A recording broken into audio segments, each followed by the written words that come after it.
Mag-ingat kayo sa lahat ng uri ng kasakiman, sapagkat ang buhay ng tao ay wala sa laki ng kayamanan. Minsan kami may pinuntahang bahay, first time namin. Napakalaking bahay. Pwede kang maligaw sa bahay na iyon. Sabi nung kasama ko, "Tita, ang yaman ninyo, ang laki-laki ng inyong bahay." Ganito ang kanyang naging sagot, "Father, hindi po yan ang aming yaman. Ang yaman naming mag-asawa ay sila. Ang yaman naming mag-asawa ay sila." Sino yung sila? Sino yung itinuro niya? Ang kanilang mga anak. Tayo kaya, ako kaya, kayo, ano ang inyong yaman? Hindi ho masama ang yaman. Sapagkat kung tutuusin, ang yaman galing sa Diyos. Sapagkat ang Diyos ang totoong mayaman. God is rich. Rich in everything. But most especially, rich in mercy.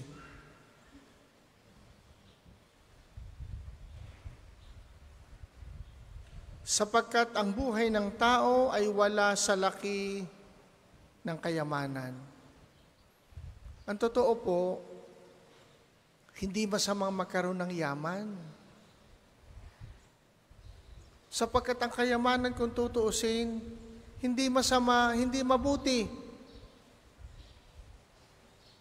Yan po ay nagiging masama o mabuti, depende.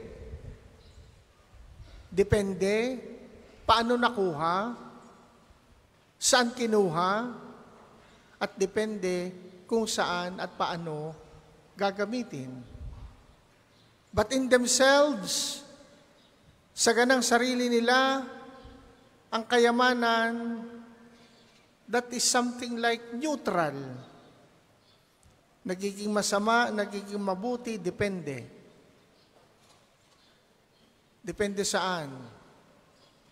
Sa isip, sa puso, sa layunin, sa gawain ng tao, sa kanyang ugnayan sa kayamanan.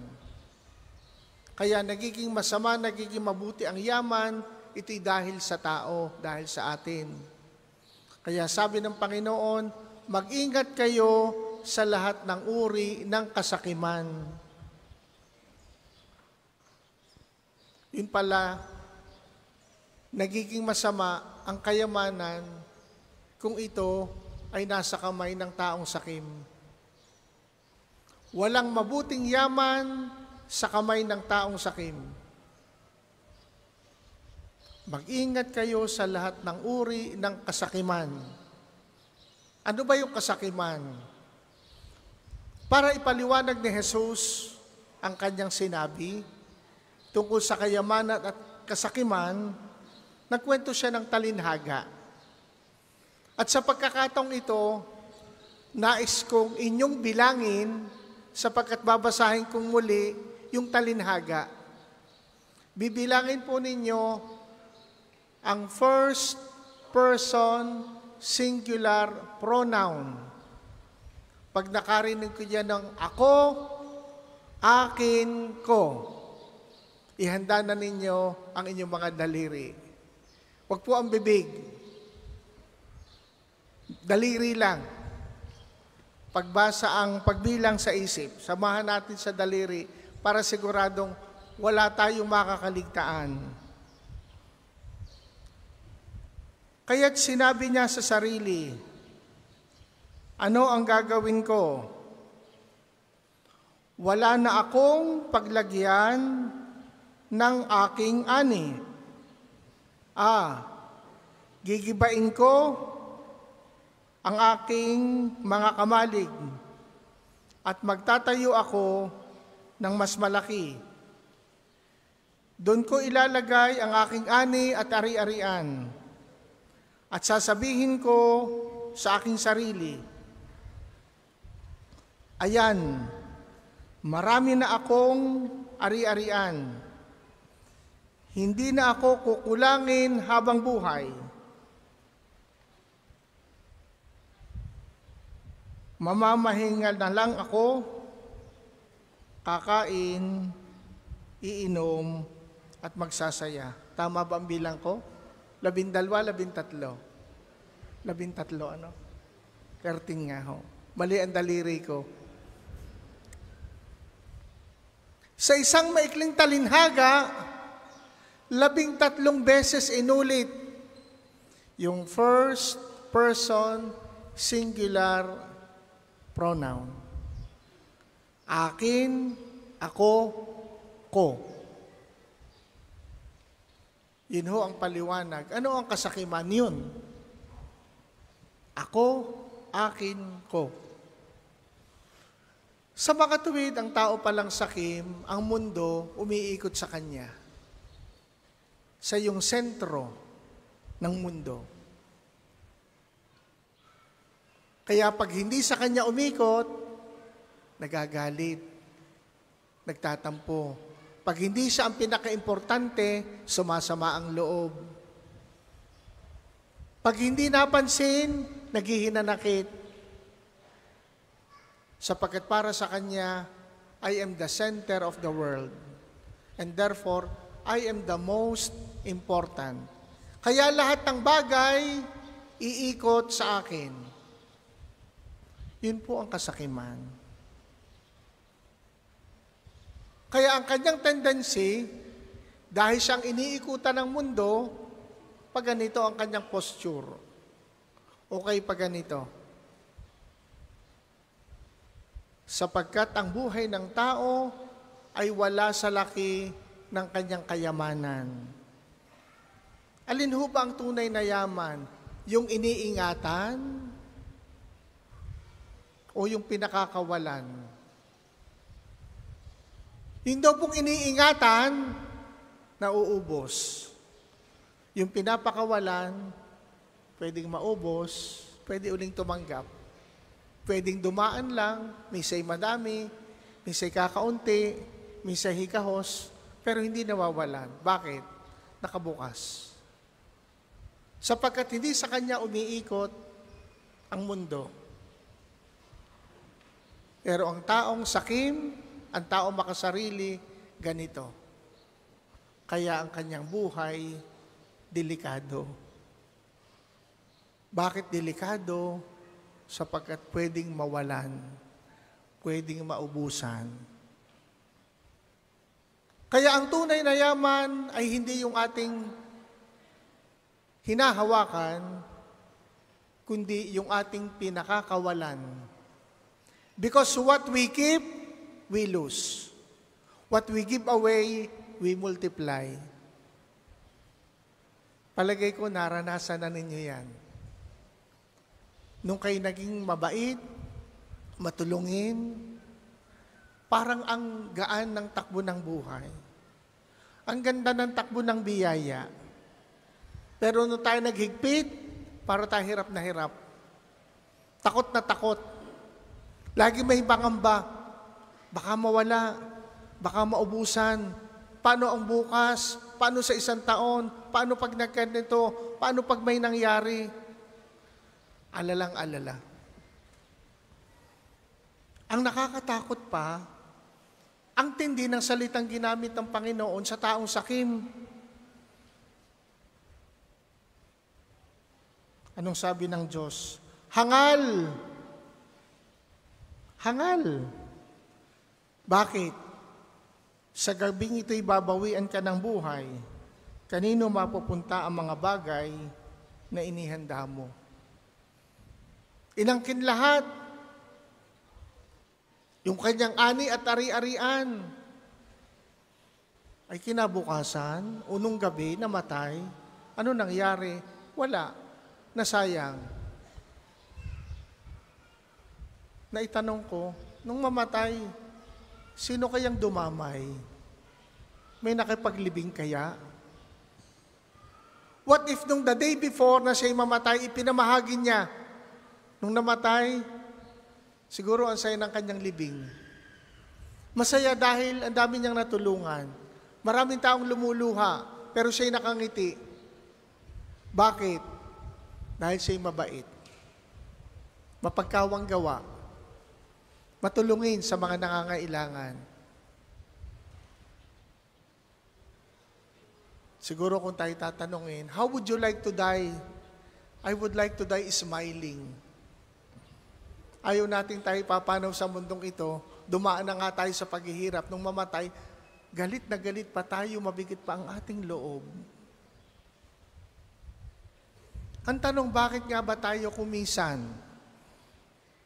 Sapagkat tayo rin dinadaanan ng kasakiman, ako rin dinadaanan ng kasakiman. Bakit tayo takot na bumitaw?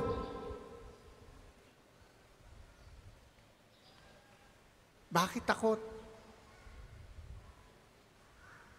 Ang isang paliwanag, kulang tayo sa pagtitiwala at sa pananampalataya. We lack trust, we lack faith. Kaya nais kong ibahagi sa inyo ngayon ang isang napakagandang panalangin ni Padre Pio. Isa pong panalangin, stay with me, Lord. Isa pang advice na lagi naririnig, pray, hope, and don't worry. Ito maikli lang po. At narito ang sekreto, papaano tayo makikitungo sa anumang meron tayo. Sabi niya ganito, my past, O Lord, to your mercy. Pakiulit po, my past, O Lord, to your mercy. My present, to your love. My future, to your providence. Saan ba tayo nag-aalala? Not about the past, but about the future. But we worry so much about the future because we lack trust. Saan tayo umaasa sa future? Sa atin? Kung anong meron ako? Ito nga asahan ko. Pag nagkasakit ako, ito nga asahan ko pagtanda ko. Hindi ko masama. Pero wag dun idikit ang puso. Pero yung taong umaasa sa Diyos, at ang Diyos ang una at higit na inaasahan sa lahat, yun po ang tinatawag na providensya. My future, O Lord, to your providence. Wag po natin iisipin, walang isipin, walang alalahanin si Padre Pio. Dahil wala siyang asawa, wala siyang anak, ay natural, wala siyang iisipin. No. Mas marami siyang anak. Gano'ng karaming lumalapit sa kanya noon. Humihingi ng dasal. Doon po sa San Giovanni, meron po doong silid. Ang laman lamang mga sulat ng pasasalamat at kahilingan. Subukan nating dumugin ng mga taong hihingi sa atin. Nakaka-overwhelm po yun, nakakapagod yun. Yun ang kanyang naging buhay. Pero hindi siya takot. Bakit? Sapagkat alam niya, He is not the source. He is only a channel. He is only an instrument. Yan pong ibig sabihin ng stewards. As against owners. At yun po ang maliwanag na aral ng simbahan at ang banal na kasulatan tungkol sa mga ari-arian. We are not owners in the real sense of the word. We are rather stewards. Katiwala lang tayo. Dadaan at dadaan lang sa atin. Pero wag nating pigilin. At sabihin natin, tapos na ito sa akin. Hindi na makakarating sa iba. Sayang. Sayang walang nakinabang, sayang dahil tayo ay pahihirapan. Kaya ang hilingin natin mga kapatid sa misang ito, alam ko iba-ibang ating hinihiling, pero isama natin yung hiniling ni Padre Pio. My future to your providence. Ang aming kinabukasan sa inyong pagkalinga. Ano yon? Tiwala at pananampalataya. Kaya anong sabi ng Panginoon? Kung ang inyong pananampalataya ay kasinliit lamang ng butil ng mustasang ito, masasabi nyo sa bundok na ito, lumipat ka doon. That's how powerful trust, that's how powerful faith is. At doon mayaman si Padre Pio. Kaya hanggang ngayon, he is a channel of God's grace. At mamaya during healing, mapapakinggan natin ang isang magandang kwento kung papaanong si Padre Pio naging daluyan. He is not the source. Again, uulitin ko. Padre Pio is not the source of healing of any grace that we ever ask through him, kundi siya'y channel. At ganoon din sana tayo. Kung ang tingin natin sa sarili natin, stewards, channel of God's grace, of God's blessing, of God's wealth, we will, if not worry, at least we will have less worry and we will have more hope. Mababawasan, kung hindi man mawawala, ang ating pag-aalala at tayo magiging punong-puno ng pag-asa. At pagka tayo may pag-asa, walang imposible. Pagka tayo nananampalataya, walang imposible. With God, nothing is impossible.